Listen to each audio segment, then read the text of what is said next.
half of the church which in the morning at 7:30. There's someone very clean.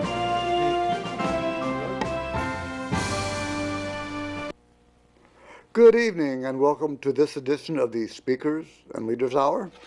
I'm Dave Wilkins, your host, and this is the program that comes into your homes once a month on the second Tuesday of the month from 7 to 8 p.m.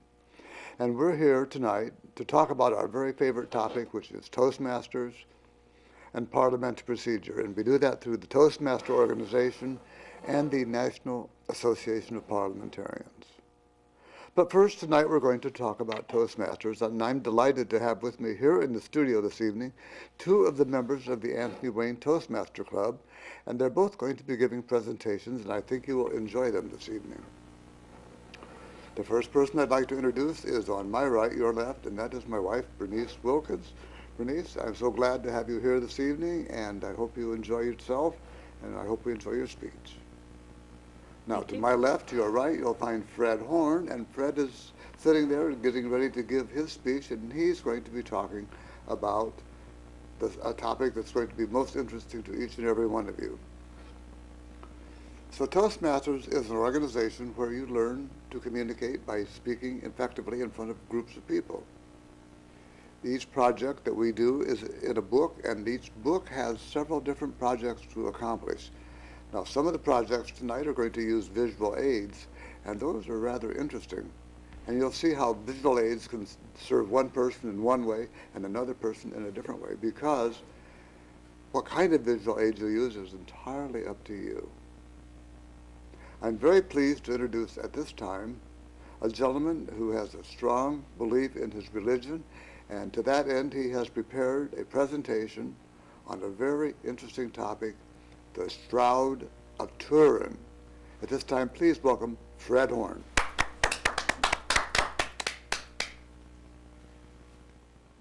Well, thank you very much, Dave and Bernice, for having me here. It is indeed my pleasure to talk about the Shroud of Turin. And my talk will be not so much, and not at all as an expert, but it'll be more of a witness, what the Shroud has meant to me. And then hopefully that will mean something to you. You may have heard that the Shroud was found to be only about 1,300 years old. Probably if you look and ask anyone on the street, they would tell you that. Oh, didn't they find that that was a medieval forgery? Well, that's what I thought as well. Now, miracles are very important to me because I went through a period of my life where I had no faith. It was probably about 10 years through my 20s. I just thought if God existed, there'd be more evidence. I really didn't look. If there were evidence, somebody would have told me. It would be on the news every night, wouldn't it? If miracles really happened, wouldn't they be on the news? Wouldn't they tell us about it? Wouldn't it be all over the newspapers? Wouldn't it be front page? Well, it really wasn't. And when I did find out that miracles do happen today, that's what brought me back to the church. So miracles are near and dear to my heart. But I, like many people, and Bernice shared this with me also, we were pretty disappointed, if not devastated, when it was found that the carbon dating said that the Shroud of Turin was a medieval forgery. Well, I was clicking through some YouTube videos the other day. This just happened about a week or two ago. And I clicked on the wrong video. I accidentally clicked on the Shroud of Turin, and I thought, I know everything about the Shroud of Turin. I don't need to watch that. But this show came on, and it was a newer show that I hadn't seen. And I was so amazed at what I found out, and I was so thrilled during this time when we're approaching Easter that I would accidentally click on that show. And I'm going to share a little bit about that tonight. The Shroud of Turin. Many believers believe that the shroud is the burial cloth of Jesus. Now, when you first look at it, you might only notice the burned spots. If you see all of the triangular looking spots, those were burns. The shroud was folded And one spot was burned, and so it burned the different areas. When you unfold it, this is what it looks like. And that's what sticks out to the eye. But if you look more closely, you can see the image of a man. And if you look very closely at the face, you see what looks very much like the image of Jesus. Now, so you can imagine hundreds of years this was venerated by people, by believers from all over the world. So how devastating was it when we read things like this? In 1988, the carbon dating said the shroud is a fraud. It's from the medieval age. It's a medieval forgery. We trust science, don't we? We trust science, so it must be a fraud. So many people just considered that's it. On the shroud, I'm out. It's done. For me, it was more of an idea of, it just doesn't seem like that can be right. But I guess science proved it, so I'll just take an attitude of, okay, maybe yes, maybe no. And I really didn't spend much more time on the shroud until a couple of weeks ago.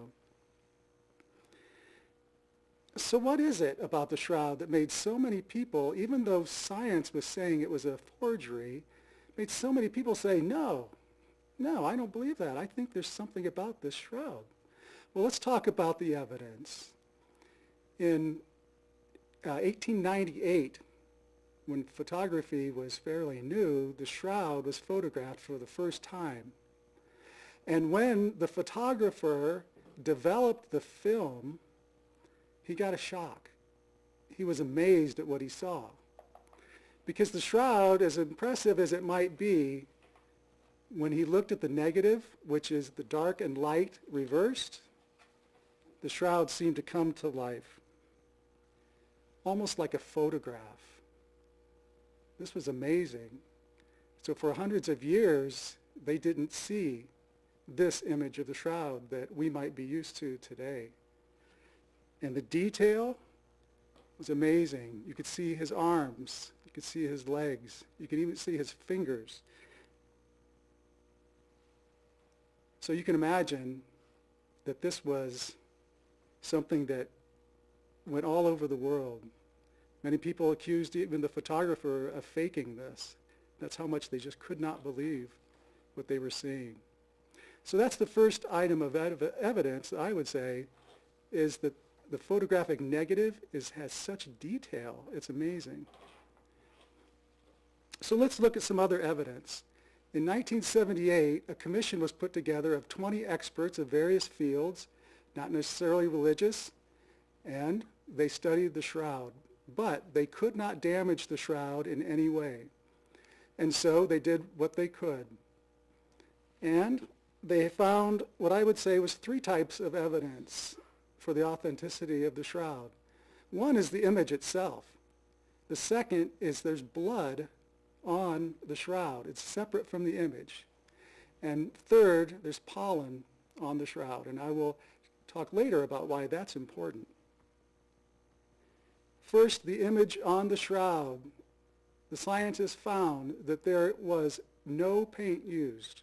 It's not painted. The colors are in the cloth, not on the cloth. So it's not sweat, it's not blood, it's not mud.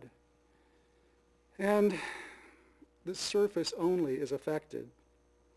If you look at the back of the shroud, you would see nothing but linen. And the shroud image is made of degraded fibers. Something changed the fibers. The image has amazing detail when we look at it from a photographic negative. There are actually coins on the eyes. There is a chin bandage, and the cheek is swollen. These are details that it's hard to believe any forger would be able to think of. Of course, the coins are on the eyes for a reason, to keep them shut. A chin bandage to keep the mouth shut. And the swollen cheeks from the beatings that Jesus would have had. The image also has detail such as a wrist wound, a nail hole in the wrist, rather than in the hand, as most people would think. A dislocated arm that you may remember in the Passion of the Christ movie, Mel Gibson shows the Lord's arm being dislocated as they put him on the cross. There are scourge marks that are the correct size and shape for the type of scourging he would have gotten during that time, complete with small, sharpened, round metal balls that were on the edge of the whips. And finally, there were 3D images taken where most photographs would simply turn into a mess under this 3D analyzer. This photo actually has this image has a 3D image to it. And now the blood. There's blood on the cloth that is different from the image. The blood on the cloth is human blood. It has the correct flow pattern. In other words, for the arms being raised up, the blood is down the arms, as you would expect. The blood chemistry is consistent with someone who was tortured. It had high levels of bilirubin, and it had serum that you would expect from someone wounded that can only be seen in ultraviolet light. And so no forger would have thought of these things. And finally, the pollen. What is so important about pollen on the cloth?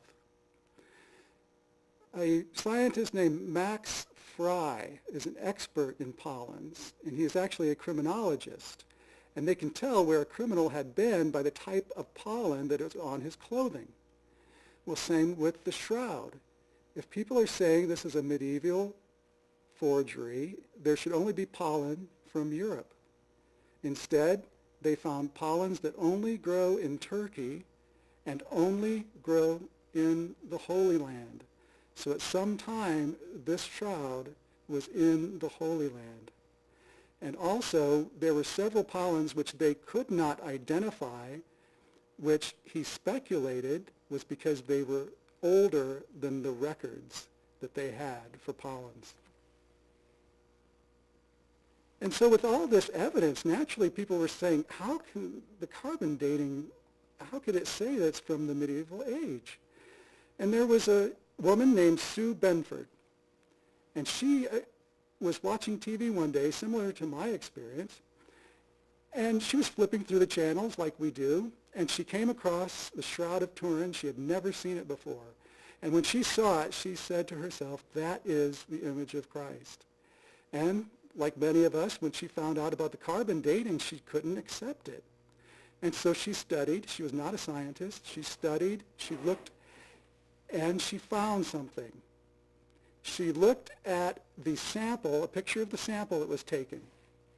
A small piece of cloth was taken from the corner of the shroud to be carbon dated in 1988. She looked at close-up photos of that sample, that piece of cloth, and she noticed that the stitching pattern seemed a little odd in certain spots. It didn't seem to fit. She sent this out to several textile mills, and they all came back independently and said, this cloth has been repaired. And so she published a paper with that theory, and there was a chemist from the 1978 team named Ray Rogers. This chemist said he was enraged. He said, science has spoken. These from the lunatic fringe keep coming up with these ideas. I will disprove her in 5 minutes.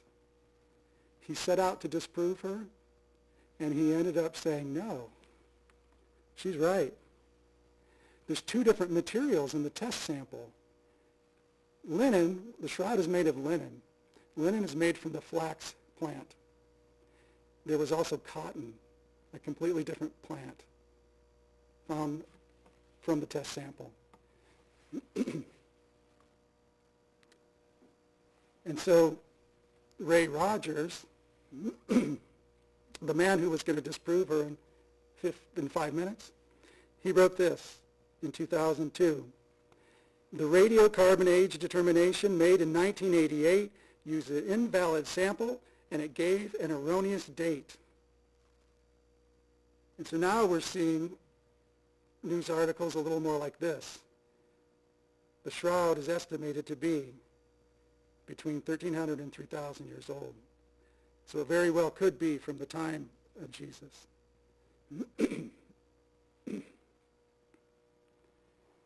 And so with the 1988 testing out of the picture, we go back to the conclusion of the 1978 team. And they said we can conclude for now that the shroud is the image of a real, excuse me, of a real human form of a scourged, crucified man, and not the product of any artist.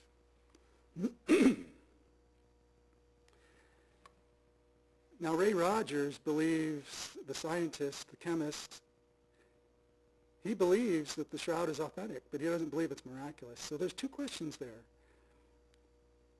Is the shroud miraculous?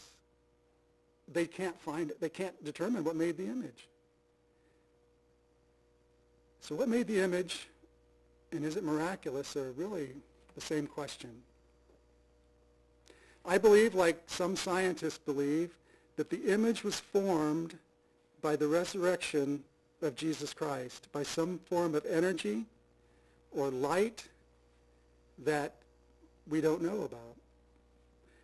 This is the theory that is shared by many scientists who I would say are open-minded. There's a principle in philosophy called Occam's razor, and that is something that Ray Rogers used to say, well, we can't say that it's miraculous because miracles are complex, miracles are difficult. Well, I would say Occam's razor, which says the most obvious answer is probably the answer, is that Jesus was raised from the dead. There was some kind of burst of light or energy that made that happen, and it left, almost like a photograph, it left the image of Christ on the shroud. Now,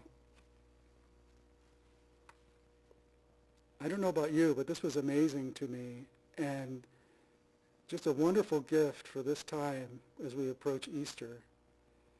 And I think about the verse that says, Jesus said, many prophets and kings longed to see what you see, and they did not see it. But here we are, looking at the face of Christ, looking at something that kings and prophets would have loved to see, but did not see it. And with that, I'll wish you a blessed Easter, and I'll return control to Dave Wilkins.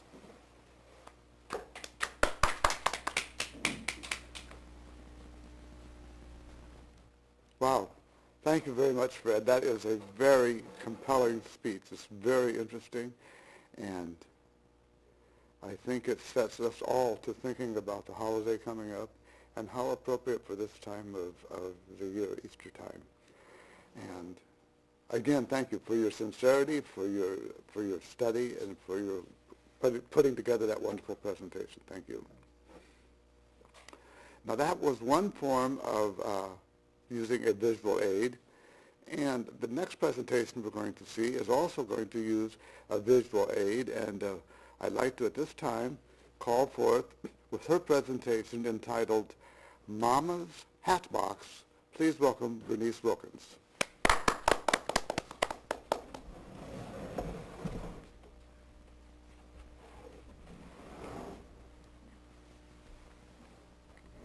Good evening, everybody. Thank you, Dave. I want to tell you a story about something that happened when I was just a little girl. I was kind of a brat. Can you believe that?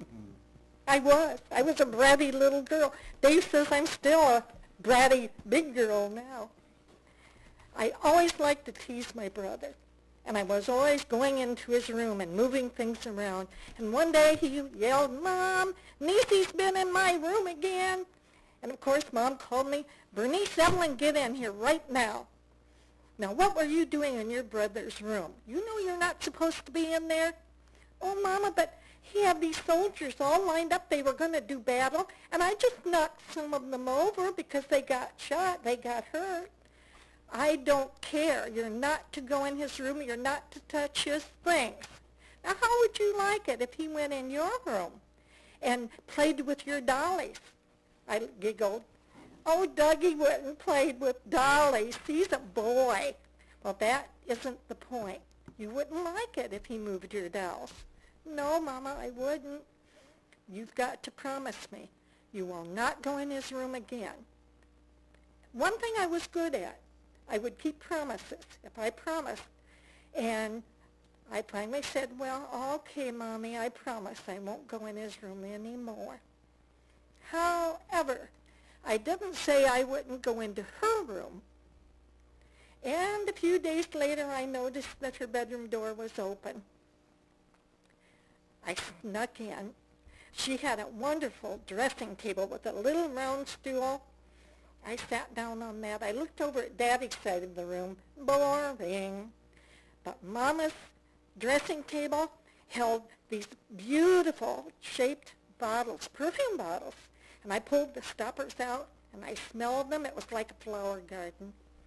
Then I very carefully put the stoppers back in because I did not want Mama to find out that I'd been in there. I didn't want to spill anything. So then I opened up her jewelry box, and there were rings and necklaces and bracelets in there, just sparkling. And I hoped someday I'd have some pretty jewelry like that too. Then I noticed her closet door was open. Oh, I'd never seen in there. I crept over and I looked in. Mom and Dad went dancing a lot, and there were 4 formals in there. And there were a lot of evening dresses too, evening gowns, and they were just beautiful. But then I noticed way up high on a shelf a bandbox. It was really neat. I stood up on tippy toes and I put my fingers up there on it, and I tried to reach it, but I just couldn't quite reach. And then I thought I'd pull the stool over and I would get up on that, but no, it was kind of rounded. I knew it, I'd fall right off. There was only one way I was going to find out what was in that bandbox, and that was to go ask Mama. Then she would know I'd been in her room. What to do, what to do. I dearly wanted to know what was in that bandbox, so finally I got up my courage and I went into the kitchen where Mama was fixing lunch. Mama, I said, what's in the bandbox in your closet? Bandbox? What in the world are you talking about, bandbox? You know that box that has kind of a white lid with little blue flowers on it? It has little flowers all along the side, and then there's a blue band that goes all the way around the top with a flower right in the middle. What's in it, Mama? Tell me, please, please. I promise I won't go in your room ever again, but tell me what's in that bandbox. Well, it's a secret, and even your daddy doesn't know. It's a grown-up secret, so I don't think I should tell you. You're a blabbermouth. Oh, Mama, I wouldn't tell anybody. I wouldn't tell anybody in the world. Please, please let me know what's in it. Well, I don't know. It's really a grown-up secret. I don't think you would understand. Well, I'll understand, Mama.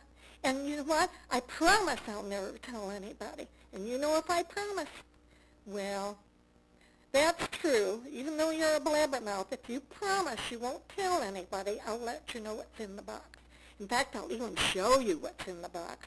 But let's have our lunch first and do the dishes, and then we'll go look. Well, you can imagine, after lunch, I hurried through those dishes. It's a wonder I didn't break one. And I flew into the bedroom, jumped up onto the bed, and sat cross-legged on the bed, waiting anxiously for Mama to come. She finally got done in the kitchen, and she came into the room.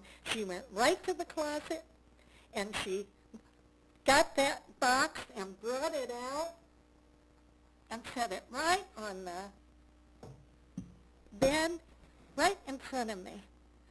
Oh, Mama, it's so pretty. And see the band that goes all around the top?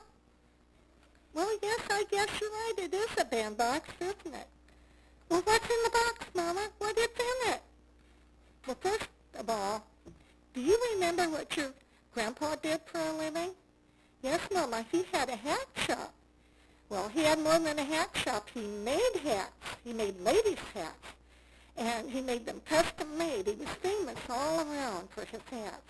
And he had 5 ladies that worked in the back room that made hats.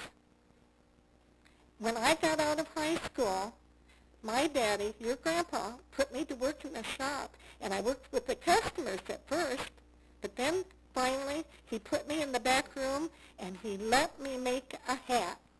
He had the ladies teach me how to make a very simple hat, nothing real fancy, but it was my very first hat that I made with my own hands. And that was the hat. Why does it have all that material on the back? What is that, Mama? Well, this was going to be the hat I was going to get married in. This was going to be my wedding hat. Well, did you wear this hat when you and Daddy got married, Mama? I'm trying to show it so you can see. No, honey. I did not wear this hat when I married your daddy. And I don't want your daddy to know about this hat either. It's a very special hat. You see, this is the part you may not understand. I was in love with a boy before I ever met your daddy, and we were supposed to get married. I was engaged to him, and this was the hat I was going to wear at our wedding. What happened to your young man, Mama? I thought that was funny that she thought it was funny that I called him her young man. She thought that was pretty neat, pretty grown up. Well, something pretty bad happened. My mommy died that year. She had a heart attack and died. And your grandpa, he felt so bad. He sold the shop, and he did the unthinkable. He moved the entire family to Fort Wayne, where we are now.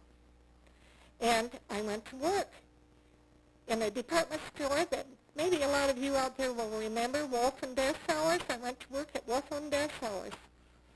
While I was there, a man, a very handsome man, came to my counter, and he said he was there to inspect and make sure everything was okay. But I didn't see any of the other counters getting inspected. And he came back again the next day, and you know what? He asked me on a date. Now, employees of Wolf and Dessauers were not supposed to date each other, so we had to keep it a secret. And we dated for a long time, until finally your daddy asked me to marry him. I quit work. I had to, if anybody was going to know that we were going to get married. And I did not wear that hat. I bet that was my daddy, wasn't it? Yes, that was your daddy. He was such a handsome young man, and I was so in love with him. But you know, I never forgot my first love. You may not understand that now, honey, but someday you will. So I kept the hat, but I didn't tell anybody about it. And every once in a while, I'll look at it, and I'll think of things that might have been. But I'm happy that things turned out the way they did. If I hadn't met your daddy, I wouldn't have you or your brother. So I have had a very happy life with your daddy, and I love him very much. But I'll never tell him about the hat or about the bandbox. It was several years later. I was married. I had children of my own. I was at her house one day, and I said, Mom, whatever happened to that hat box you had? Oh, she laughed. You mean the bandbox? The bandbox, yes, it's up in the attic. I still have it, but I don't look at it so much anymore. But if you'll do me a favor, someday I'm going to be gone. And if you will be sure to get hold of that box, if your daddy's still alive, get hold of that hat box for me and keep the secret of the bandbox. Oh, Mom, I sure will. And as you can see, I kept my promise. I have the box, I have the hat. And, you know, I never broke my promise to her. I never told the soul, even the blabbermouth that I was. And it was hard not to tell my secret, but I kept the secret until now. Finally, I've broken my promise, I guess. But you know what? I don't think Mama would really care now. Dave?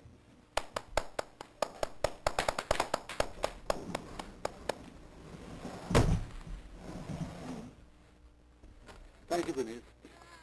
Anytime you hear that speech, it always impresses me and makes me feel good. Well, you've heard two different speeches using two different forms of visual aids and how effective they can be. And that's the marvelous portion about Toastmasters, because they don't tell you what to say. They don't tell you how to say it. They give you a goal, in this case, to use a prop or a visual aid, as in Fred with his PowerPoint presentation. So anybody can use any kind of visual aid they want if they're giving a presentation. And now it's going to be my pleasure to talk about the other half of the speakers and leaders equation, and that's going to be the leaders portion. I'm going to talk about Robert's Rules of Order. You know, if you are a little bit knowledgeable about parliamentary procedure, you've probably seen a copy of Robert's Rules, and you've probably looked at it and said, okay, that's the rule book and that's what we follow. But did you ever really consider, now, where did Robert come from? Why did he write that rule book? And how do you know what to write down? Do you suppose he was up in some ivory tower with a pen and quill and saying, I think I'll make this a rule, I think I'll make that a rule, this will be a rule? That's how it happened? It didn't. Do you think that Henry Roberts started out to become the world's most famous parliamentarian? Nope. No, he didn't. He was a member of the United States Army Corps of Engineers. He graduated from West Point. He'd been homeschooled in the 1830s, probably the original homeschooler. His dad was a Baptist minister in the South, and he had his own library of books, of which Henry had read most all of those books. He was appointed to West Point, where he graduated fourth in his class. And after he graduated from West Point, he was retained there for a couple of years so that he could teach astronomy, natural science, and engineering. After he left West Point, he was in the Army Corps of Engineers, and he was sent to the West Coast, where he built lighthouses, of all things, all up and down the California coast. He took a crew of men with him to do the work. And at that time, the 1850s, it wasn't really a safe area to travel cross-country. What you had to do was you had to take a boat and go around. Now, around could mean all the way down to the tip of South America and back up the west coast all the way up to California. Or a shorter route was through the isthmus, or the isthmus of Panama, before the canal was ever built. And that's how he took his men through the isthmus all the way up to California, where they used whatever materials were handy to build lighthouses, that is to save ships from crashing. In fact, when we were visiting California and Oregon some years ago, I believe that we actually visited one of the lighthouses that he built on the coast, and he literally built them right into the land. It looked like they actually grew out of the ground because of the natural materials. But after that, he was sent back to the East Coast to a city called New Bedford. New Bedford, Massachusetts, was in 1864, in the throes of the Civil War, and they were quite worried that they were going to be invaded from the south by the Confederates. So the council decided that they would have a meeting, and they would decide how they were going to fortify the city all the way around. A lot of people had different ideas on how they should do that. And by this time, Henry Robert was a captain in the United States Army, new uniform, very proper, very upright, very smart guy. So they asked him to conduct the meeting. And he said, okay, I will. And he said at that time, the only thing I knew about parliamentary procedure was that if you took a vote, you had them all in favor say aye. I also knew that if you had this gavel, that you pounded at certain times. But that was all I knew about parliamentary procedure. And he said, I prayed to heaven that these people would behave themselves.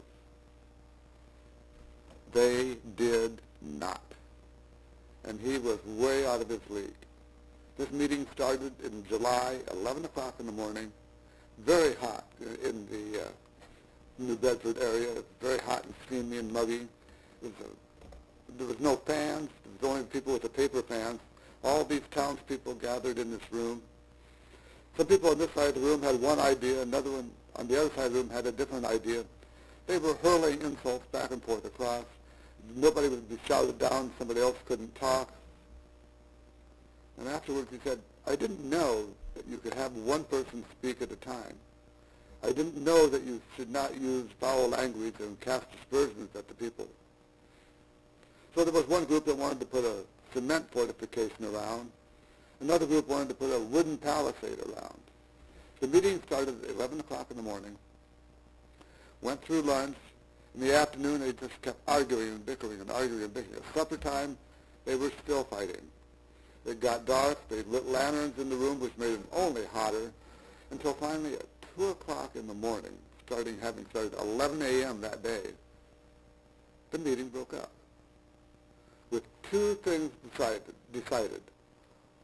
One was that nobody was going to build anything around it because they could not agree on how to do it. And the other thing was decided by Henry Robert. I will never chair a meeting again until I know more about parliamentary procedure and leadership. To that end, he went to see what he could find to learn how to do what he didn't do very well that day.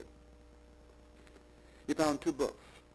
One was by Thomas Jefferson. It was called the Manual for the House of Representatives.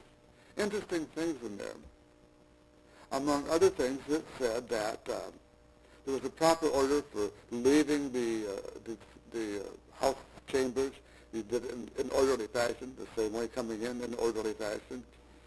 He made certain that only one person could speak at a time. And I like this one.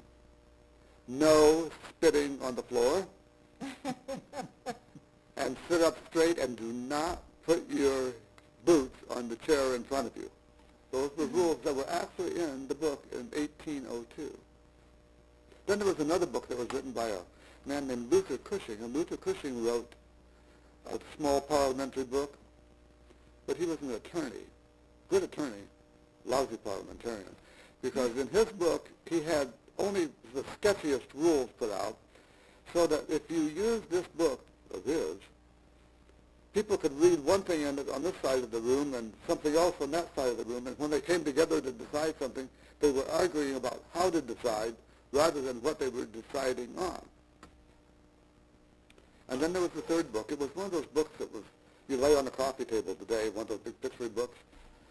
This book was entitled, and this is the most hubris title for a book I have ever heard, The Compendium of Universal Knowledge. The Compendium of Universal Knowledge. Can you imagine that for a title for a book? And I have a copy of it at home, and it has 2.5 pages on parliamentary procedure. Using the little bit of information he found there, and then studying, he put together a book 12 years later, from 1864 to 1876, and that book looked a lot like this. This is about the original copy of Robert's Rules of Order. Of course, I don't have any of the original 4,000. This is a later printing. I think this is 1907, so a little bit later on. But nonetheless, it looks just like this, Robert's Rules of Order. Do you know what it looks like today? This is what it looks like today.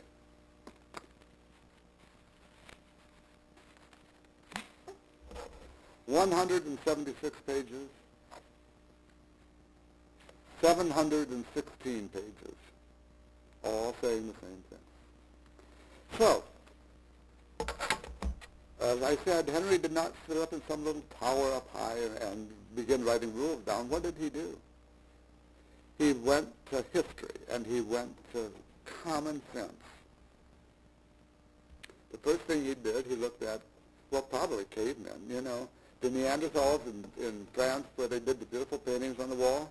Those guys, human beings, even Neanderthals, have been social creatures. They always like to get together in groups. And when a group comes together, they have to decide. So how did the Neanderthals decide? Well, I have a theory on this, and there's no way to prove it, but I think that either it was the guy with the loudest voice, the best idea, or the biggest club. Anyone, or possibly all three, of what was used to do the first amount of deciding in a group situation. And I think the biggest club probably prevailed, and that just might be what was the precursor of what is today called the gavel. Just a thought. So then we can move forward in history about 4,500 years ago to the beginnings of ancient Greece. The Greeks were a civilized people, and they had their own area where they were able to make decisions and come to a decision. They used a little box called a ballot box, and in that box, if you put a stone that was white, you were voting for the positive side. If you put a black stone in, well, you were voting for the negative side. And that carries through for 4,500 years right up to today. Whether you're going to a voting machine and clicking little buttons, or you're pushing things on a computer, or you have a paper ballot where you're writing the X's, they are called ballots. The word ballot in Greek means stone. Simply putting a stone in the box because it was the ballot box. And here it is 4,500 years later and still in practice today. Moving forward to the time of the Romans, again, there was decisions being made and the ballot box being used. Also, they had a representative form where each of the senators represented a certain portion of people. It wasn't as well organized as ours is today, but nonetheless, the senates had their own way. You can move forward now to 1217 when the Magna Carta was signed, the first document in human history recognizing the rights of the individual. And the barons who brought King John to task to have him sign the Magna Carta at Runnymede, one of the things was that if you were accused of a crime, you would be judged by a jury of your peers, not the king at his whim. That was 1217. Moving forward in history to 1604, by now we have the Houses of Parliament, the House of Lords, the House of Commons. We now have a Speaker of the House, and we also have debate moving one side and the other, and no two people speaking at the same time. That's not how it works in England, but it sure is fun to watch. Anyway, the thing that happened in 1604 was that they passed a rule that said, no question put be a full question unless the negative part is put. Simply stated, that means that if you take a vote and you say all in favor say aye, for it to be a full vote, you have to say all of those opposed say no. If you don't do that, it doesn't count, and that goes all the way back to 1604. In that period of time, 1600s and so on, there were colonists coming to America from Great Britain. And you know, we very much, we fought the English, you know, we don't want to be anything like them. But when they came here, the only rules they had to follow were the same ones that they were using in England. And those rules helped the House of Burgesses to make the decisions that they did to finally come to the Continental Congress.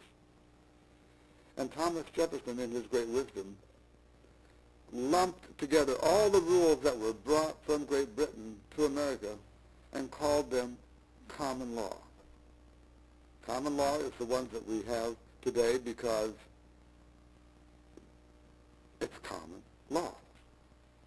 Then in 1802, when Thomas Jefferson wrote his manual for deliberation in the Houses and Senate, that was another book. I mentioned Luther Cushing's not-so-good book. And finally, in 1876, this man, Henry Roberts, came forth with his book, using everything that he had learned and heard from the past, putting it all together with two dictums in his book. The first rule that he had was that find out what the majority of the people want to do. That was it. And number two, implement that. You can't show sides, you can't show favoritism on one side or the other if you're the leader. And all the rules that are in the book help you decide how to go about debating things back and forth.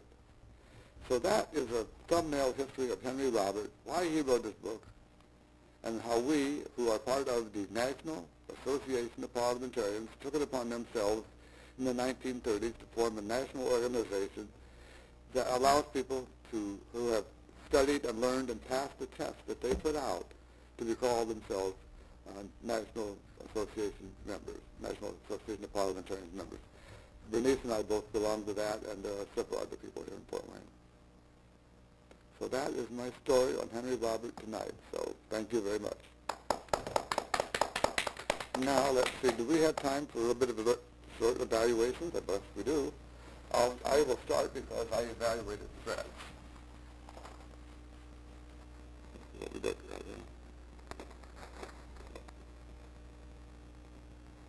The podcast we were working for, and this is one of our basic manuals, and this is one of the supposed to be outdated pretty soon, but for now it's still in force.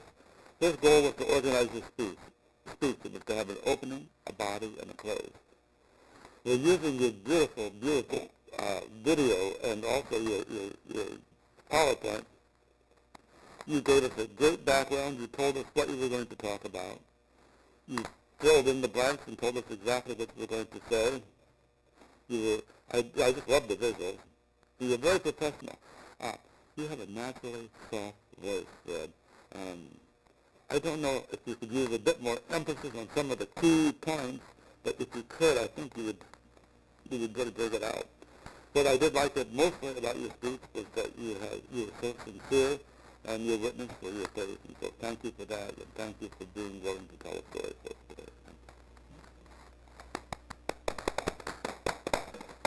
Now, our second presenter was Berniece, and you have an evaluation for her? Yeah, can you do it here? Mm-hmm.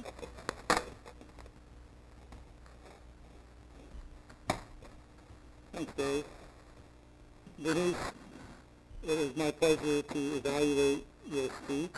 It was wonderful. I have not heard that speech before. I've been in Toastmasters almost 10 years, and often you will hear, sometimes if someone has a really good speech, it's great to hear it again. I have never heard that one. It was just wonderful. Berniece was speaking on Project 8, Get Comfortable with Visual Aids. Now, the speaker was to present a speech that uses two or more visual aids. The visual aids selected must be appropriate message with the message for the audience.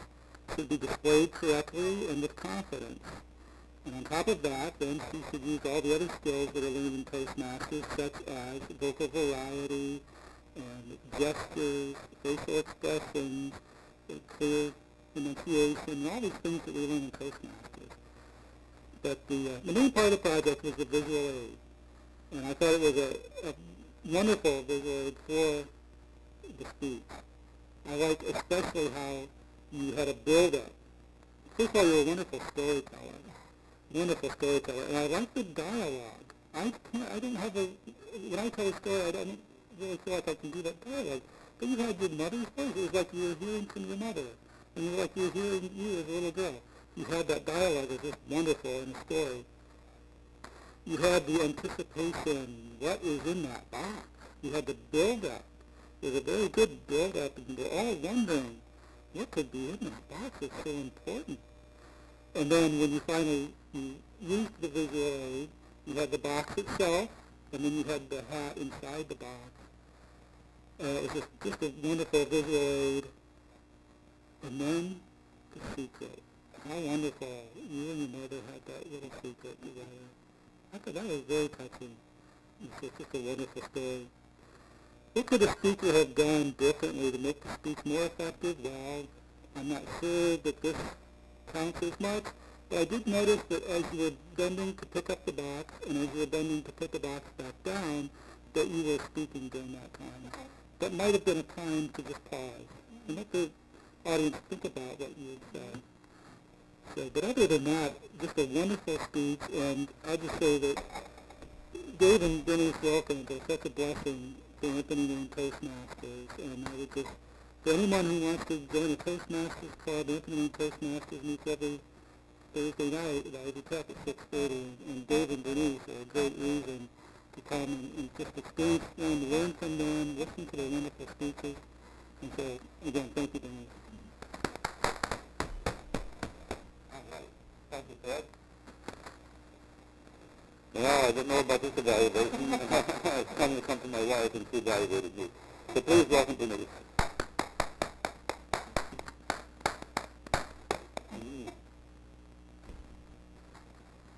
Thank you, Dave. It's true, we don't usually evaluate each other. Very, very rarely are we asked to evaluate each other. But Dave made the assignment, so I guess it's okay with you, it's okay with me. It's funny, we evaluate each other in the program home sometimes. Whether do that or not. Okay, this was also get comfortable with visual aids. And I love the story about Henry Robert. I love his story. And I think he tells it so well. He has a lot of vocal variety in his storytelling. I enjoyed everything about the speech. I have to truly say that. And this particular story I think is really interesting if you are in the parliamentary procedure, which we are. Your visual aids didn't come till very late in the speech. I kept expecting you to call out like a picture of Henry Robert, maybe. That would have been nice. And also, another thing is the procedure for dummies. If people would kind of like to listen to this, that would give them suggestions on how to conduct their meetings.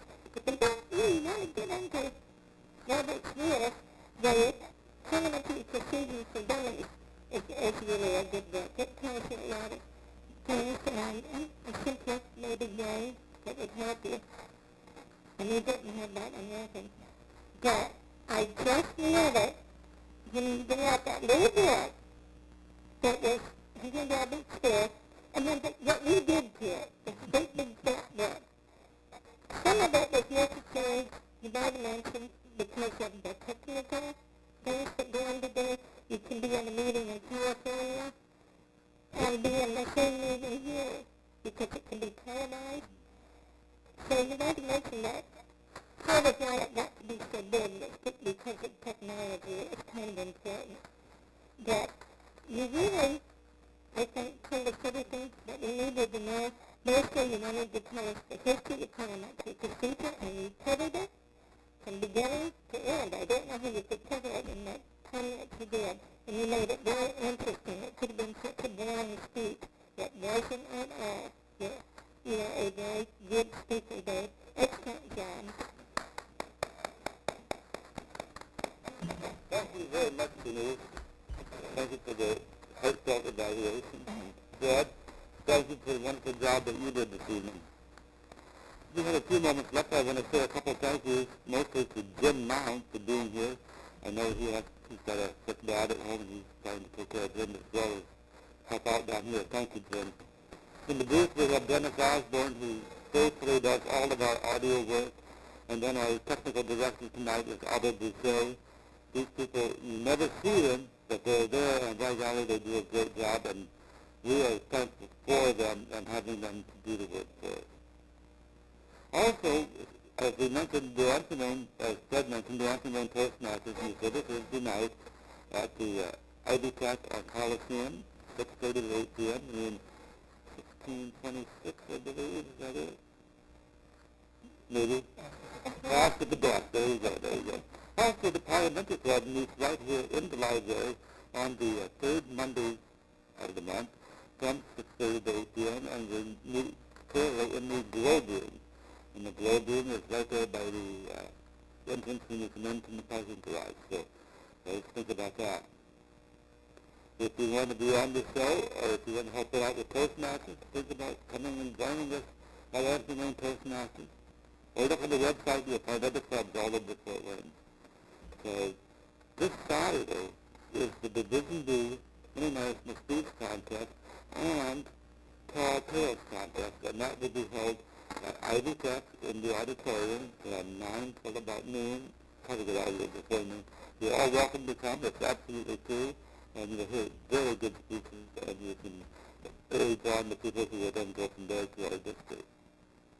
Speaking of districts, on April 20th and 21st, we are having the spring conference, and that will be in West Lafayette, and April 20th, I think. April 20th. Yeah, that's right. I think. And yes, that weekend in West Lafayette. So I don't have anything else. Do you have any final comments, Ted, for this evening? Well, I would just like to say that Toastmasters is embarking on a new educational program called Pathways. Mm-hmm. You can check that out on the internet, and it's something I'm looking forward to. Okay. And I've just been running out of time, so I want to thank you for being here, honey. And we'll see you all next month. Until then, God bless, and may all your speeches be very great, and may all your meetings be there. Good night.